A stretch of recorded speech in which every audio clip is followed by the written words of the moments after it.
So it's day 12. I've almost made it 2 weeks without masturbation.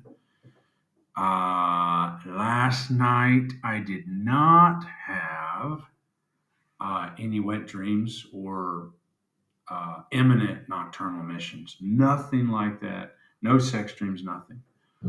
Um, I think possibly the reason for that is because yesterday I did not feel too relaxed. I think feeling relaxed and comfortable and secure has something to do with that. And last night I did not. Um, Went through a very stressful situation. Yesterday, I went to the dentist and I had the scans done and a treatment plan created for straightening my teeth. And it was a very stressful process and it did not make me relaxed. And then I had to be put in a position where I had to think if I want to go through this process. And that stressed me out. That stressed my kids out and made them afraid. And when my kids are afraid, um, I don't really feel too, I don't know, it's complicated because I thought maybe I don't feel too sexual or sexually desirous. But I also know that if I'm stressed or something, I sexualize that stress and want to masturbate or have sex to not have to deal with it. I don't know, it's complicated. I felt so relaxed the other night after dealing with that tax stuff that I that my body felt relaxed enough to produce or almost have a wet dream. Don't know. I'm still learning as I go here. Uh, so that's a little bit about what's going on there with the no masturbation challenge. Now, really, at the root of all of this, we've got to look at why I was even masturbating to begin with, why I was using it as an escape. And one other thing I want to mention too, that I think that's interesting, um, is that I talked with my father and we talked about porn and the magazines that were at his house right after the divorce between him and my mom. And he told me those weren't his. I thought there were stacks of his, but he actually clarified it and said, no, those are probably his uncles, my great uncle Bob, who was a real horn dog and had a lot of issues himself. So, for whatever it's worth, that's what my father has told me, that they were not his. Because I remember taking one home and masturbating to it, at least looking through there, comparing myself to those penises. And then, the shaming comes in and all that. But, regarding the ACA reading, yeah, we're talking about shame again. Of course, this is about healing shame, coming out from behind the shame, eliminating the shame, at least attempting to do so. And when you've been raised to be shame based, like I was, like my brothers, not as much, but I was raised to be shame based. And a lot of reasons for that. I was a rebellious kid. My mother didn't know how to control me.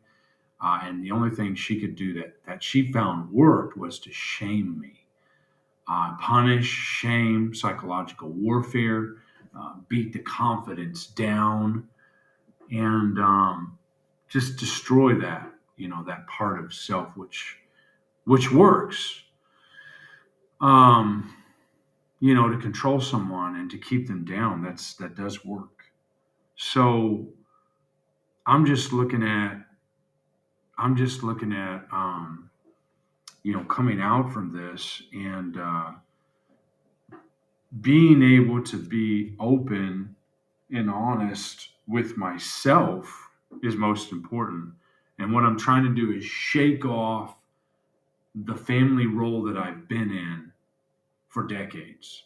I broke free from it probably 8 years ago, maybe 10 years ago, 10, 9, 10, 8, whatever. 8 to 10 years ago, I broke free from that family role for a little bit. And I realized that I broke free from that family role more than likely because nobody else, that is, my brothers, were not coming around my mother at that time. So I was able to shake away that role. It became, I think, temporarily, I became the hero. I became the golden child because my younger brother was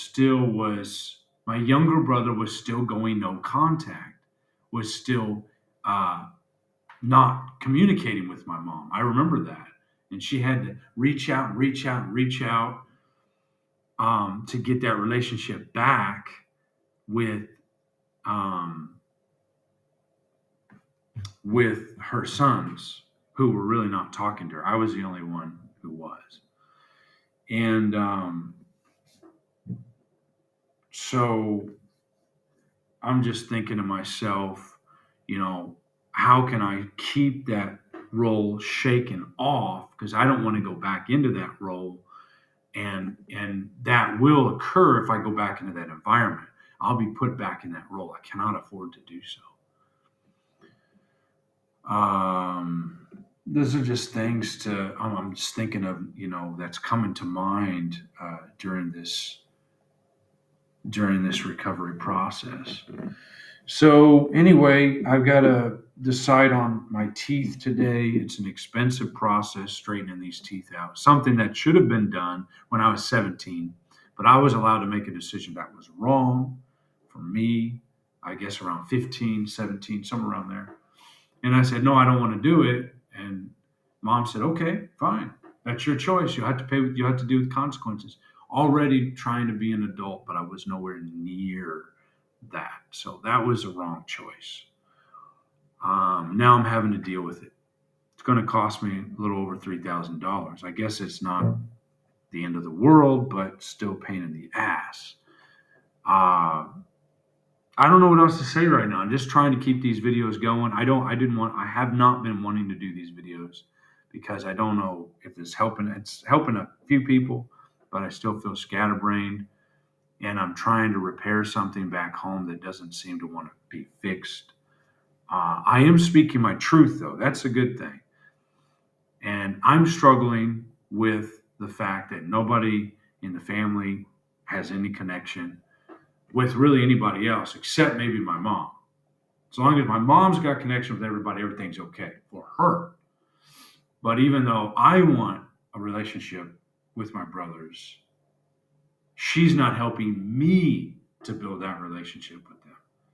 As long as it's okay between her and them, everything's fine. Even though it's not good with me and them, she doesn't try to help. And that makes me angry. That hurts. That makes me angry. I don't like that. I'm going to meditate today and I'm going to see what comes to mind. I'm going to clear, be mindful, and go do that. And that's what I'm going to go do either after breakfast or before breakfast. Let's see. Until next time, all the best. Keep healing that shame. Work, work, work. You're worth it. Bye.